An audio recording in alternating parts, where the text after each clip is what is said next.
Welcome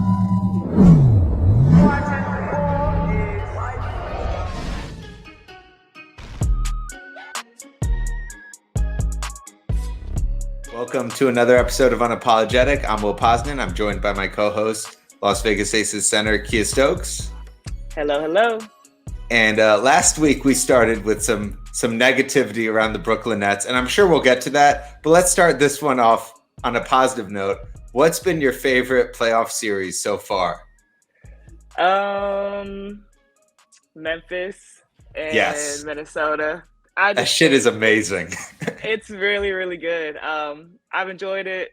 Haven't been able to watch full games, obviously, like I said, the time difference. But the highlights, what I see, it's just so stupid to say, but like the Instagrammable moments, I think are incredible. All the shit talking, I think it's hilarious. I think it's really, really entertaining. They got the protesters coming on the court too. It's a lot going on, but very, very, very entertaining. No, it is crazy. Like quarter to quarter, it is such a different vibe. Like there'll be one quarter where both teams, since they're young, like both teams will play perfect. Another quarter where both teams will play super sloppy. They'll have one quarter where a protester goes onto the court and glues himself to the court.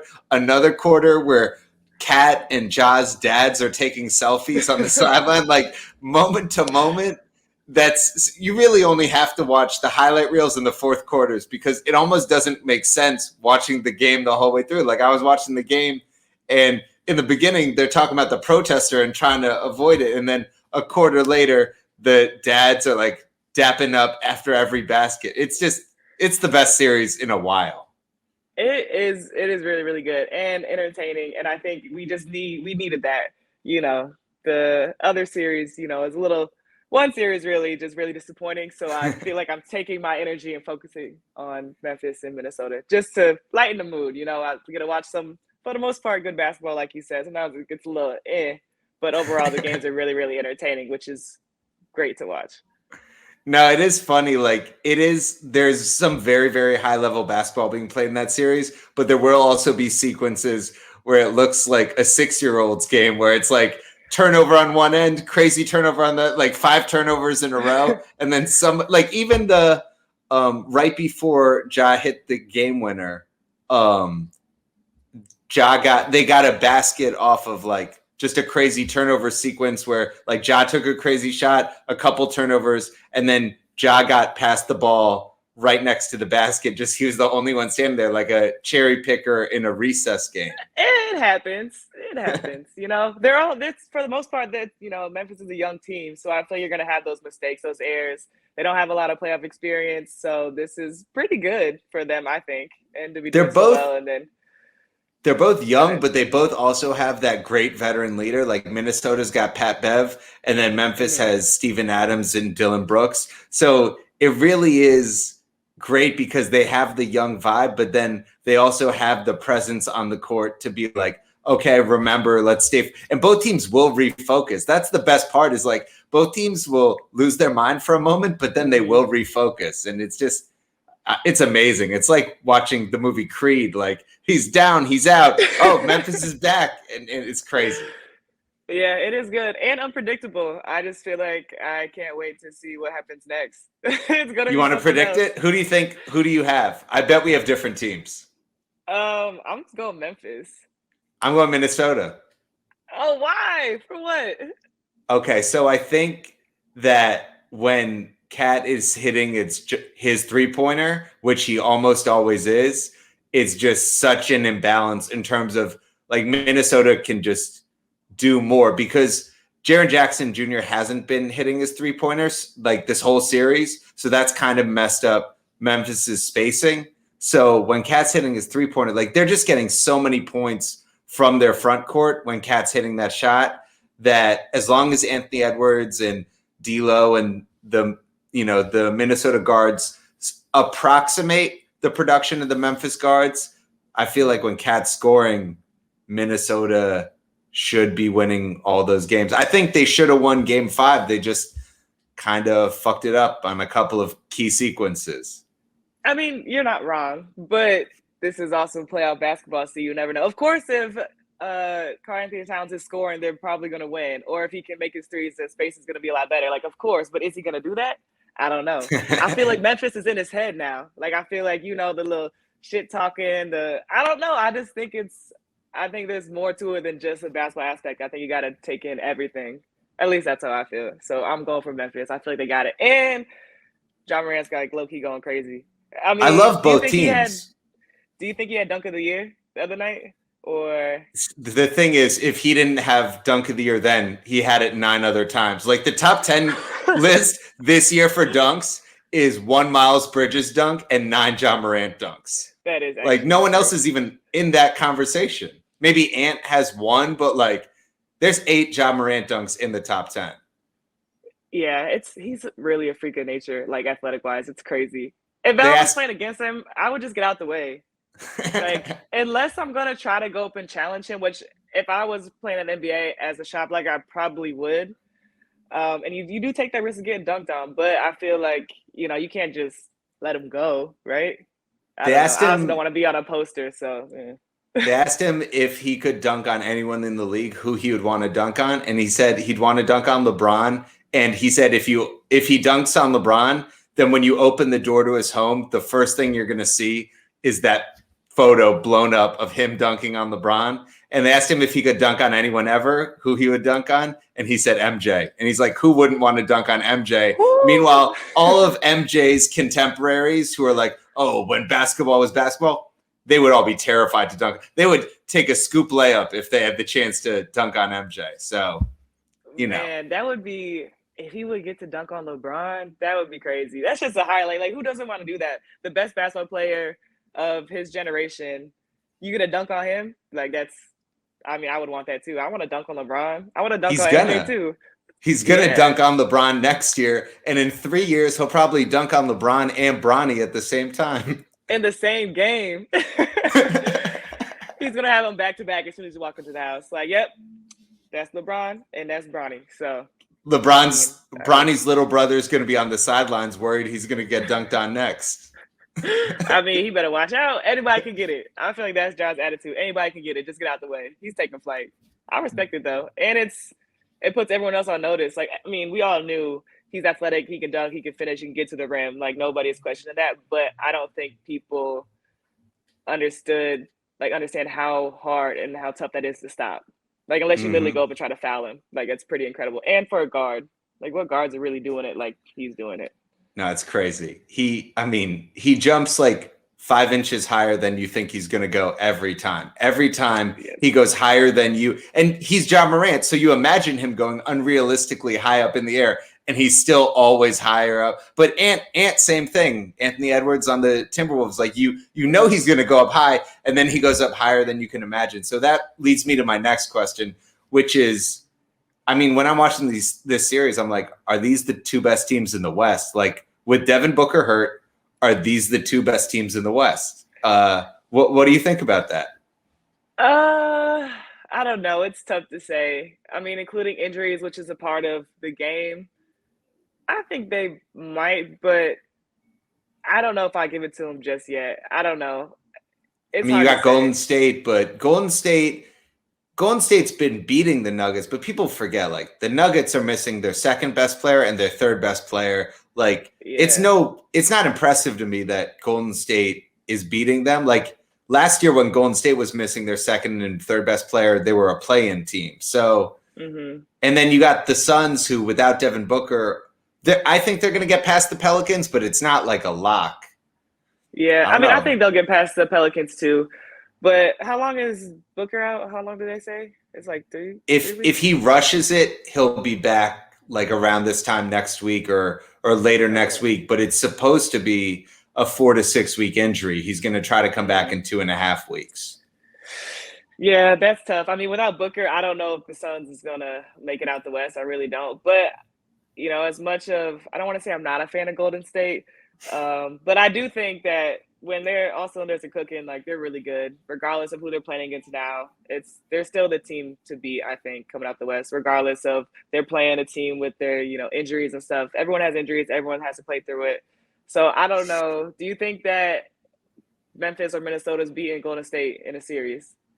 That's what every time I watch a game from the series and then I flip over and I watch, the Nuggets and the Warriors, I'm like, I feel like right now, both Memphis and Minnesota would both beat Golden State in a 7-game series. Like that's what Really? because I just, the same thing with what we just talked about with Minnesota, where it's like, I don't see how Golden State is going to come close to matching that production from the centers and forwards that Minnesota has. And I know that Steph can light it up and Clay can light it up and Jordan Poole, but still, you can only have two of those guys on the court at the same time. And, Anthony Edwards has been getting buckets like crazy. And I feel like it's like prime Dwayne Wade. Like, how are you going to stop him? He's going to get 35 every playoff But don't you think game. the experience of Golden State is going to help them maintain consistency throughout the game? Like you're saying how their games now are kind of up and down, but they, do refocus. But you don't think Golden State has the experience to stay consistent? And then when Memphis or Minnesota would kind of be on the little downward slope in a game, don't you think Golden State would ramp it up? Like I just feel like experience will kind of take over. But that's why I feel series. like Dylan Brooks and Pat Bev are such a big deal for these teams, because they do refocus them. And I also just, when I watch Minnesota, I'm like, Cat is going to drop 40 on Draymond. Like, Draymond is one of the best defenders ever, but his exact kryptonite is somebody like Cat who can just hang out at the 3-point line and just shoot over him every play. And Drake can't help as much, off a big man that can shoot.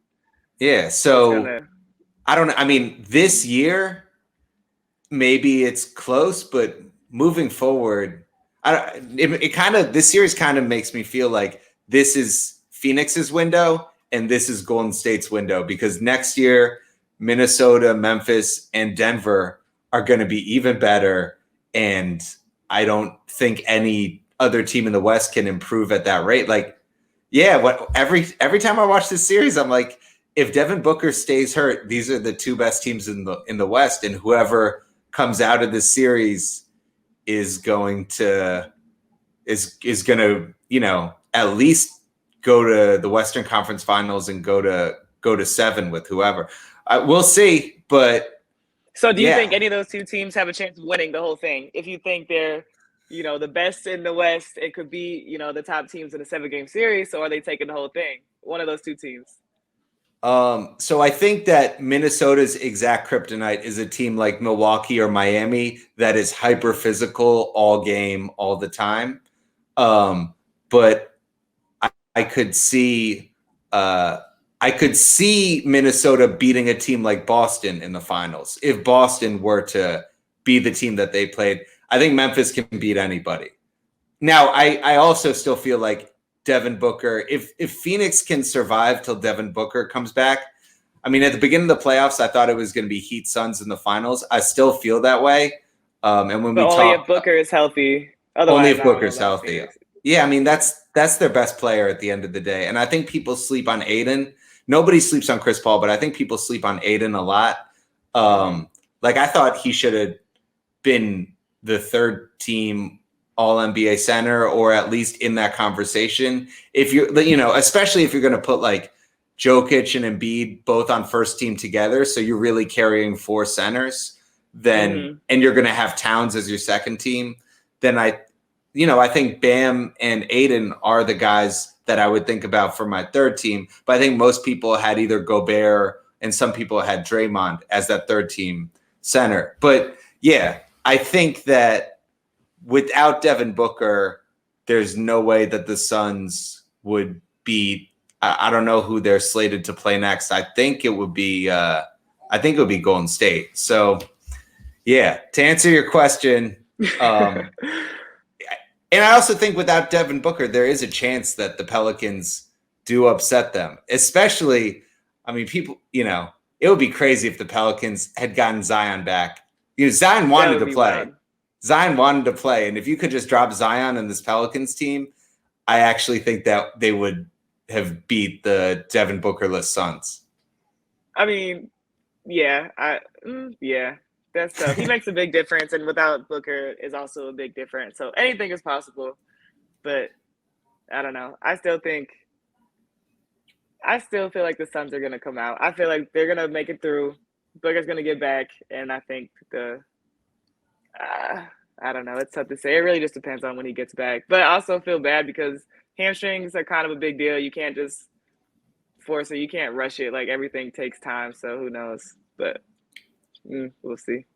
A lot of people at least have a lot of faith in the Warriors. For me, the big issue is just like they're getting no points from Andrew Wiggins. So when those jump shots stop falling, when they start getting the same treatment that Miami gave Trae Young, where it's like, yeah, we're going to punish your guards. Like we know that they're going to score, but we're going to play them incredibly physically and we're just going to get fouls called on us. Like when the Warriors face that and the opportunities are there for the forwards and for Draymond to actually score, I don't have faith in that. And when the Warriors were winning championships, they had Harrison Barnes who could score, and then they had KD who could go for 50. So Casual 50.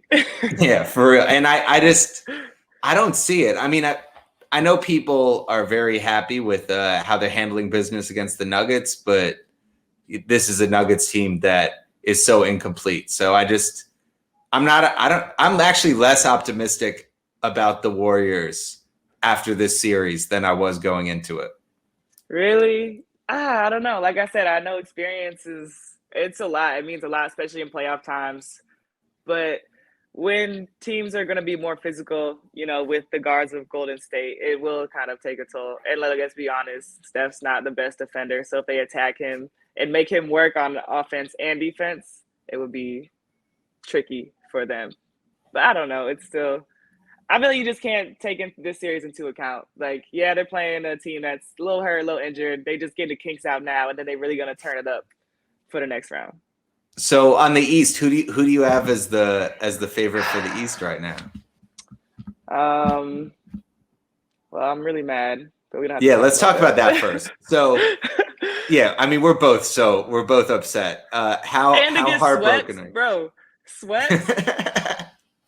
It's one thing to lose, which is already not what I wanted to happen. But then to get swept, and the only team to get swept. Yeah. Come on. Like, I saw a tweet that was like, yeah, the Nuggets, Brooklyn is the only team to not win a game in the postseason this year. I'm like, dang, the only team? So, and the way that it happened, too, where it was literally like, and we might have Ben Simmons as the savior who can guard Tatum coming back game 4, and then 6 hours before game 4. Oh, yeah, it's literally like – can't play. It's literally like you got the person drowning in the ocean, and the lifeguard is driving – like, oh, we got a lifeguard on the way. And then the lifeguard just takes a turn and goes to McDonald's. And the guy just drowns. No, he took a wrong turn. He's not going to be available. It's just they were dealing with a lot this year, with the part-time player and then James Harden trying to get out and then Ben Simmons not playing. Just, a lot of things in general. I feel like it was too late to try to put it together. But at the end of the day, like you have two very, very skilled players that are, the head of the team that should have played better in playoffs. So it is kind of disappointing, but hopefully they take it as a learning experience. I mean, Kevin Durant's going off on Twitter, which I think is hilarious. Like, I'm all for it. Like, do what you got to do. You're an adult. You're grown. You got millions and millions of dollars. Do what you need to do. I think it's funny how fans are responding to him and saying, you need to get off Twitter and get in the gym. I'm like, bro, they just lost. Like, he's not about to be in the gym right now. Season don't start till October. Let him have a break. So also, it's funny. He's not the problem to me. That is the one thing that I think that the world, or like especially the media world, is getting wrong about this series. Is he's not the problem. And even with Kyrie, like, I mean, obviously I'm the biggest Kyrie apologist, but Kyrie is also like a known quantity to me, where it's like, Kyrie is going to be up and down in every single way. To me, the problem was a combination of the waiting and hoping in regards to Ben Simmons that I think proved to be a real distraction. And then to me, it's like rim protection. Like that's what, whenever they were playing Blake or really all of their bigs, like they just didn't have that linchpin to their defense when it wasn't KD, and KD can't do everything for this team all the time. I think the the other thing is that you can't have $40 million, $50 million on the bench not playing and compete for a championship. That's the big lesson. So if Ben Simmons and Joe Harris are not ready for playoff basketball by the All-Star break in next year, then they should not be on this team. Like that, it's like it's a crazy handicap to give this team to be like, hey, $50 million of your cap won't contribute at all. It's just really tough. I feel like they should have not focused as much, like you said, on Ben Simmons. Is he or is he not going to play? I feel like they should have assumed he wasn't going to play, and then if he was able to join, then kind of readjust. But I feel like there's too many. Oh, maybe if we wait for him to do this, or maybe he'll be ready for this, and I think it takes away from what they should have been doing. And it's just so sad because like how you get swept, bro. Well, like, the other thing is your best lineup can't have Seth Curry, Kyrie, and Patty Mills. Like you can't have 3 of your 5 best players combined to weigh like 200 pounds. That just won't work in the NBA. You can't have 3 guys that small in your best lineup. So they gotta make some real roster changes. And a lot of people, talk about Steve Nash, and I just feel like the way Kyrie is a known quantity, Steve Nash is an unknown quantity because he's never actually coached a team that had a chance. Like he coached a team whose second best player was James Harden in a wheelchair, and then he coached a team whose second best player was Ben Simmons in a Gucci shirt on the side. Like it just none of these teams. Was fire though. Look, if there was a best dress category, this would be the first year it went to a guy who played 0 games. Yeah, it's they have some reevaluating to do for next season. But like you said, this year was full of, random mishaps and unfortunate events. So it's like, yeah, they underperformed. They didn't do well in the postseason. But did we really think that they were gonna win? I mean, I did in the beginning. Let me be honest. I really thought they were gonna do better than they did, but I did too. I also thought Joe Harris would be back before the end of the year. And obviously I didn't anticipate them having to trade James Harden at the halfway point and all that stuff. What I just said about Steve Nash, though, if I could fire him and hire Dawn Staley for this team, I would in a heartbeat. Like, I feel like that's exactly the kind of voice. We can't do the thing where we try to hire her away to every NBA team.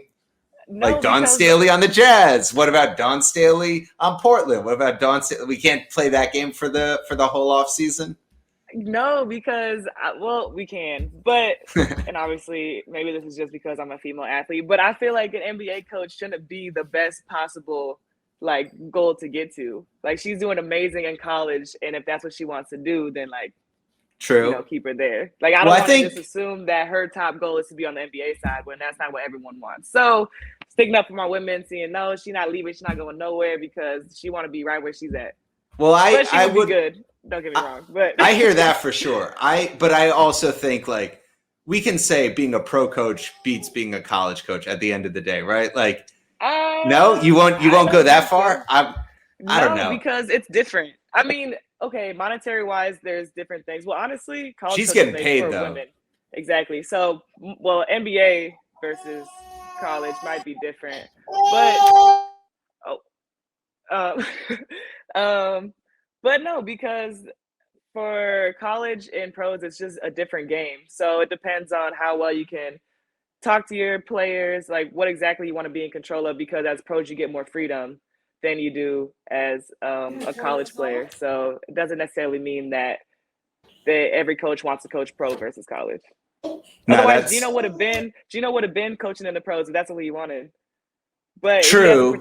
He has a particular style, and you could kind of tell college kids to do more than what you can tell pros to do. So not necessarily every coach wants to deal with professionals, because a lot of us do have egos. Not saying I do, but like us as pros. Everyone else except you. No, but I hear that part of it. And I do think like, yeah, you can definitely do more as a college coach.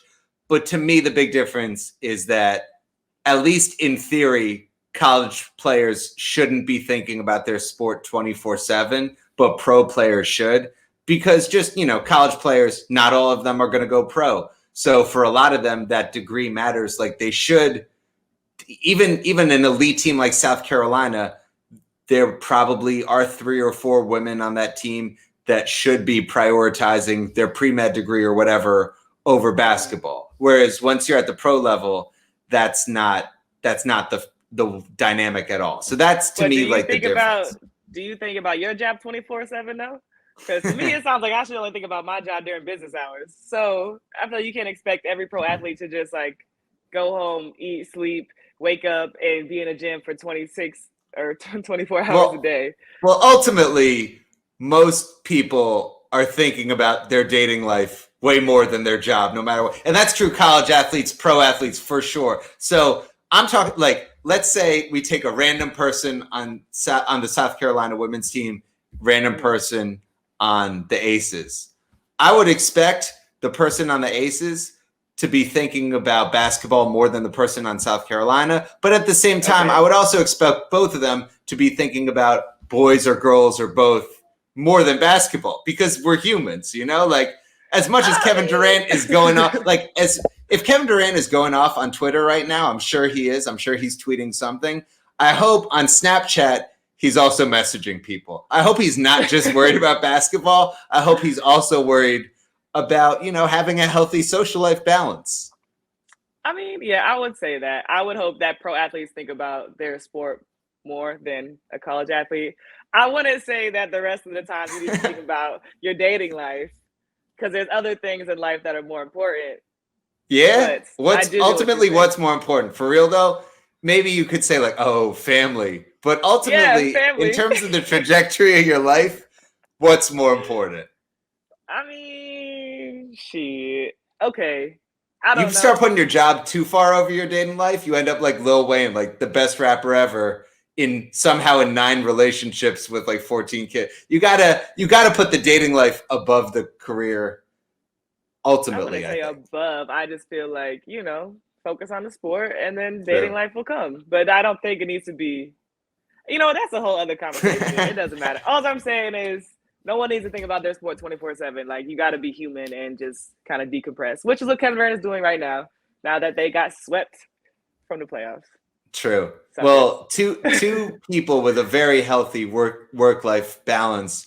Well, actually, I don't know how, like Giannis and Jason Tatum, it seems like their whole life is either being a basketball player or being a dad, which in some way is cool. But then it's like, do you guys watch TV? Like, what else is going on? Like, anytime you're either doing basketball stuff, but you know, it's working for them. So let's go back to the East. Who do you have more faith in right now between the Heat, the Bucks, and the Celtics? And I think those are I don't know who's the other team. Oh, and the Sixers, I guess, are the other team. But I feel like everybody has the Sixers fourth in terms of how much faith. I mean, some people think the Sixers won't even get past the Raptors. So, yeah, who are your favorites in the East? Probably I'm gonna go Heat, and then do I want to say Celtics? I think I'm just still mad that they beat them. So I feel like because they beat Brooklyn, they gotta do better than what I expected them to do when the playoffs started. So I'm gonna go Heat first, and then Celtics, and then Milwaukee. I'm a Celtics hater, so I'm gonna go Heat, Milwaukee, then the Celtics. And I know that I should be so impressed by the Celtics because I had the Nets as a favorite after the Heat, but I just look at it like, I mean, we didn't get a KD A+ game, and I feel like that was what I was betting on, was KD just getting A+ every game. And then the other thing is that game 1 thing was bullshit, and it is really hard to win a series. Like, you remember a few years ago with or it might have been last year. It was last year with Miami-Milwaukee, where Miami lost game 1 in Milwaukee in a heartbreaking way, and it's just like, it's hard to win a series when you lose heartbreakingly in game 1. Or like when JR shot didn't shoot at the end of whatever series that was, and you kind of just, that was a game that they should have had. LeBron just Venmo'd you for bringing that up. Yeah, you know. That's LeBron's 4th and a half ring that he wears when no one else is around. Yeah, so, but like things like that, when you lose a game that you should have won, it kind of can just change momentum and just be draining. So it is unfortunate that game 1. I mean, I still don't know if Brooklyn would have won the series if they would have won that first game, but I think they would have felt better, or maybe I don't know. It's hard to say. You never know. There's always so many what ifs and what could have happened, what should have happened, but we'll never know because it didn't happen. For sure. And I think I'm just looking up right now when Chris Middleton's going to come back because, that's kind of been the slept on thing where, everybody knows that the Suns aren't title contenders without Devin Booker. But I feel the same way about Milwaukee. Like, if Chris Middleton doesn't come back, they might beat Chicago, which Chicago should write the Nets a thank you letter because Chicago had one great game, but otherwise this has been a very disappointing playoffs for them. They weren't even really close. So I don't think they know exactly when Middleton will come back. It's kind of like the Devin Booker thing where they're going to try to rush it because it's the playoffs, which is understandable. But yeah, so going to that series, are you more impressed by Milwaukee or disappointed in Chicago? I'm a little disappointed in Chicago. I feel like Milwaukee's doing what they're supposed to be doing, but Chicago, I just wanted a little bit more, So maybe it'll. What's it, 3-1? Yeah. Yeah, maybe they'll get a second game, but I don't know. I don't see it happening. But I'm a hope. Yeah, the big problem for the Bulls is I think that when people who had faith in the Bulls, they believed that they just believed that Zach LaVine could be the best player in a playoff series. That was the dynamic where people imagined the Bulls beating teams in 7-game series. It's like, okay, we'll rely on DeMar DeRozan and Vucevic to carry us to keep us level for 3 quarters, but then Zach LaVine will take over stretches and he hasn't. And this might be a tough series for him because Milwaukee's so physical, but yeah, I don't know. I was a Zach LaVine optimist too, so I thought that the series would be a lot more competitive. Yeah, I just feel like it was. I just can't see Chicago kind of pulling it together at this point. I think it's a little too late. I think, especially with last year's run, Milwaukee has the experience. Experience plays a lot. I know I keep saying it, but it plays a major role in any type of playoff scenario. So I think at this point, Milwaukee just has upper hand, and it's kind of been showing. Yeah, for sure. So you got Miami, Boston, then Milwaukee. So do you have them pretty close, or do you have Miami way out in front? I got Miami way out in front now. Yeah. I was a little hater in the beginning, I'm not gonna lie. I didn't think they were gonna perform as well as they have been. So I was being a little hater. But, I admit when I've been wrong. But I think they're a really good team. They play well together. And I think they have a really good chance at winning the whole thing, depending on if Devin Booker gets back or not. It's crazy in the playoffs what a big difference a coach makes. Because you got these regular season coaches that are great at keeping guys on track, to, keep a team giving maximum effort throughout the regular season and having a pretty solid strategy for the most part, a consistent strategy that works in most scenarios. But when you have a guy like Spoelstra or Nick Nurse, it's just completely different.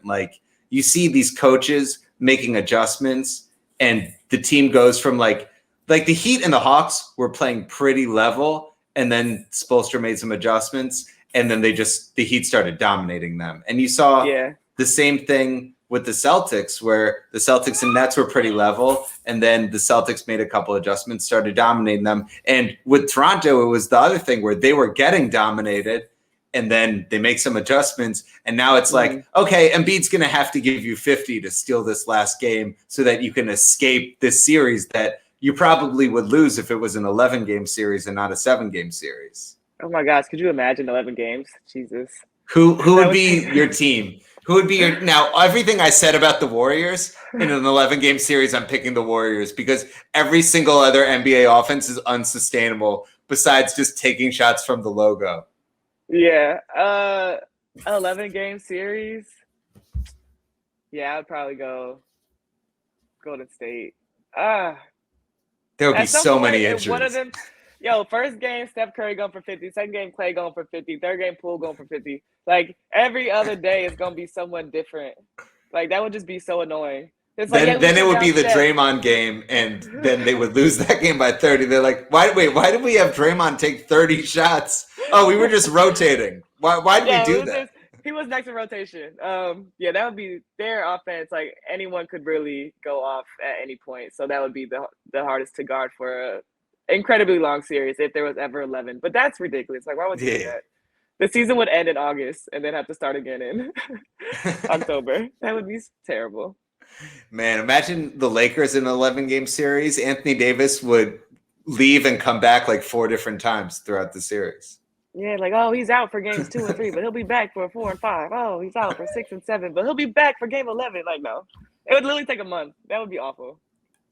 So bad. It would be. I mean, it'd be too brutal. So, is there any team? So, of the Nets are a disappointment, but they have a clear path moving forward. But with the Bulls and with the Hawks, do you think that those teams should?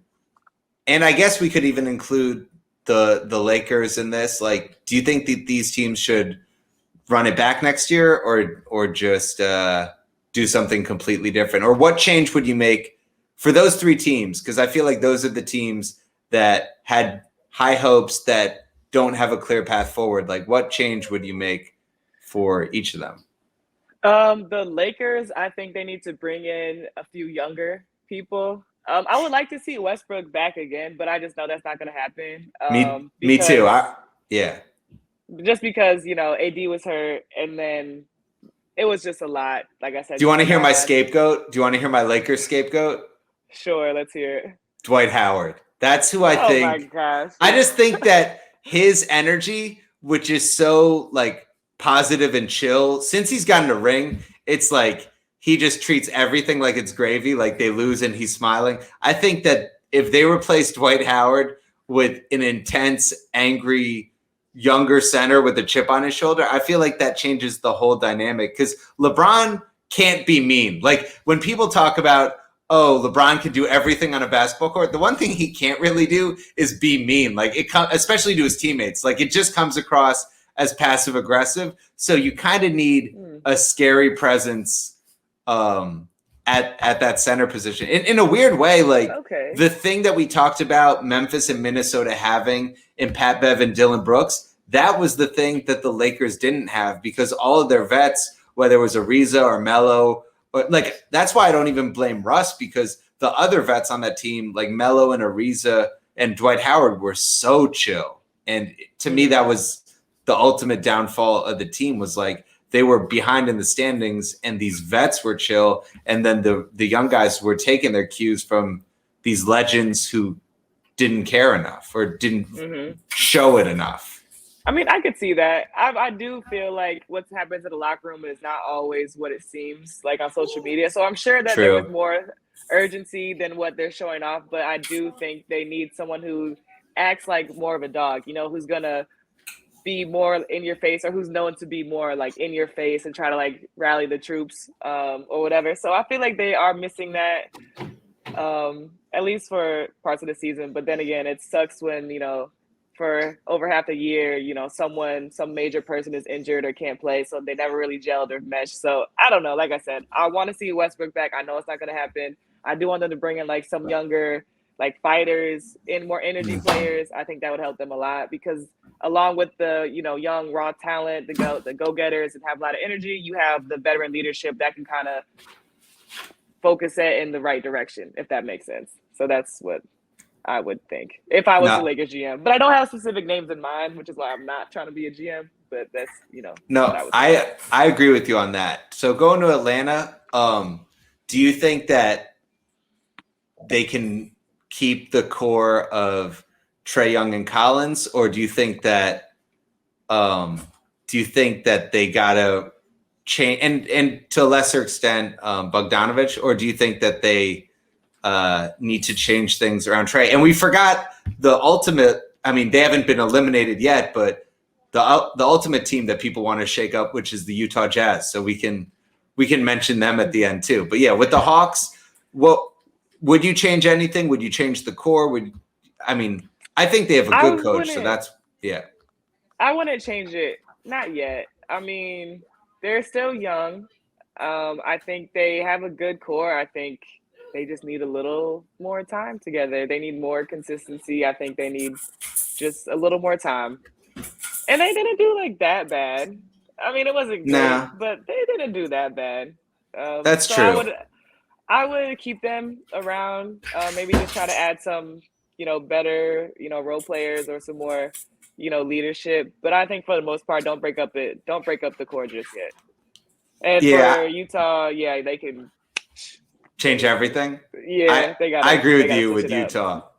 Utah. I mean, I think Utah should either build around Donovan Mitchell or build around none of them. Like if you're gonna go, Donovan Mitchell doesn't want to be here and he's gonna escape at the first opportunity, then I would completely change everything because Hmm. I just think that if you get rid of Donovan Mitchell, then this team is not even really competing in the West. And Yeah.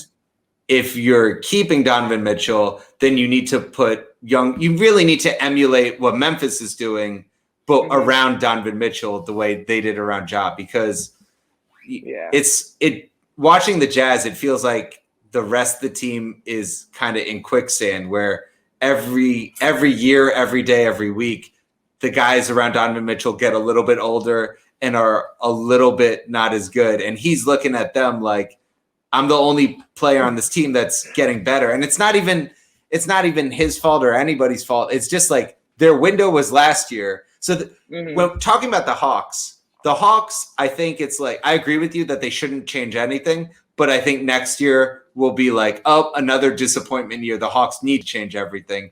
I just think it's premature now, but I don't Yeah. think they're gonna fix things. So I think next year will be like they need to change. Utah needed to change things last year. Last year was the Hmm. disappointment year. They were kind of always going to be worse this year, especially after Ingles got hurt. Yeah. Unless Donovan Mitchell took over the league. And yeah, I don't see how they could be better next year. So they either tear it down completely or tear it down around Donovan. Yeah. I agree. They gotta switch it up. Like at this point, it's just not. I just feel like it's been disappointing. Yeah. It's very disappointing. So yeah, they need to switch it up. Who was the other team you asked about? The Bulls, and for me, I Oh. think that the Bulls just need more intensity at the head coach position. I think the way we talked about coaches who are great during the regular season, that's what Billy Donovan as an NBA coach is to me. He's a guy who gets teams to provide maximum effort during the regular season. But if I believe that if the Bulls had a coach like on the Nurse or Spoelstra level, they would be real contenders with this roster. So it's either they got to make a big change at coach or they have to make a big change at center. Because we talked about it last episode, but it's like Hmm. if Vucevic is your center, he's got to be giving you high 20s, low 30s because he's not going to be impactful defensively. Yeah. I agree. I don't know. I feel like that's the best way to put it. They just need a little more intensity overall. But it's I don't know. With the coaching thing, I feel like at the end of the day, coaches, of course, they matter. But as a pro, I feel like you're supposed to be responsible for your own energy, your own. This is the playoffs. This is what we got to do. Like coaches need to be good with the X's and O's and put you in the right positions or have the right game plan. But at the end of the day, the players are the ones that are on the court, and a coach can only do so much. So that's kind of like, yeah, I think a little iffy. some teams are bring the intensity, and I don't think they need their coach for that. Like whether it's Memphis or Minnesota or Milwaukee, to me, like I don't think they're getting their intensity from Coach Bud. They're Yeah. just an intense team. But I think that there are a lot of guys around the league. Like I don't know if Miami plays nearly as hard with a different coach. I think that Spo is such a big deal for keeping them focused. Toronto, same thing. I think that the reason that they're competitive in the series right now, it doesn't have to be a guy being like rah, rah, rah. It can be like, I think Toronto has a guy that's like, I believe in you. You should believe in me. Like if you handle stuff on your end, I'm going to put you in a position to succeed. And Yeah. I think, Just to be more bought in, I guess, would be the mm-hmm, better way to phrase it. Okay, I yeah. could see that. I could see that. It's still a little I don't know. I feel like they should change a few players. Don't completely abandon the system. But like you said, someone else at center or just that's tough. Or he's And this team team can defend. This Especially team in the also East, when you got the center, when you got to go against like Embiid, who's going to give you 50, he's not going to outscore Embiid. So like you got to, not saying that Embiid just comes around. There's just players that are as good as him that you could just scoop up, but it's hard. It's a tough situation. Yeah, no, for sure. And I think that the Bulls were also designed to kind of play through Lonzo. Like even though the Lonzo was going to be, you know, the fifth scorer on the team, the ball was still designed to kind of go through him. Like he was like the quarterback, and he missed most of the season. So maybe they get better just through that. But yeah, watching the series, it does kind of remind me of a boxing match where one of the guys, even though they're at equal or similar skill levels, one of the guys just doesn't like being hit way more than the other guy. So you have one guy who Milwaukee, they get hit, they play harder. And Chicago, they get hit and they go, Jamaica would be a nice place to go during the off season. Cancun. That's where they're all going, Cancun. Is it Cancun feels to be like, it feels like low class, not plugged in. Like if you have like a travel agent, like these NBA guys, they're hiring not just any travel agent, but like some Cornell hotels and management major to be their travel agent. Like I feel like it should be like Bali or Bora Bora or something. Like Cancun That's so to me. Far though. Cancun, true. You could just hop on a flight for depending on where you go. They leave from Cali. It's probably like 2 hours. I don't even know. I made that up. But from Florida, it's probably like 4 or 5. I don't know. So it's close. I feel like that's the only reason. Do you know where Cancun is? Cancun is in eastern Mexico. It's way closer to Florida than you're thinking of, like Tijuana. Really? Tijuana is right next to San Diego. Cancun's the one that's right next to Florida. What's on the west coast of Mexico? Tijuana. Acapulco. Acapulco is on the west coast. Cancun's on the other side. Yeah. All right. You know what? I was never a geography major. Okay. I live in Europe. I don't live in America anymore. Oh, that's a good out. That's a good out. If we were talking about European geography, first of all, I was never a geography major. Not a good out. Like nobody is a geography. You can't be a geography major at college. Like no college kid is like, okay, so for my finals, I named the countries in Scandinavia. No, I'm really good at geography, but it's a really good out to be like, look, if this was Europe, I could tell you about Sardinia. I could tell you where Estonia was located, but Mexico, that's not my expertise. I like that. You know what? Listen, I was born in Iowa. That's the middle of the country. I went to college in Connecticut. That's East Coast. I played in New York for 6 years. East Coast. I literally played half the season in Vegas. So I was on the West Coast for half of a summer. Okay. And then in between all those times, I've been in Europe. I don't know nothing about where Mexico is at. I know where Cali is. I know where Mexico is at. I just couldn't, what? Yeah, I'm not from there. So you know what? That sounds so bad. If you're listening right now, please send Kiah some Instagram information. Just send her. You know how they got like the slides where they tell you the 7 thing, like the person shares it in their stories, and you go to the story, and then you realize it's like 1 out of 7 slides. So just if you're a fan of the show, just send Kiah slides about Mexico. She needs to know more about Mexico. That's the thing we've learned from this show. And where can they find you on social media? Instagram and Twitter at Kiah Stokes 41.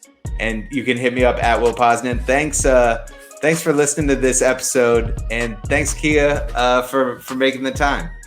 Of course, thanks guys. All right, see you next week. Hey guys, thanks for watching. Click over here to check out the latest episode, and click up here to subscribe.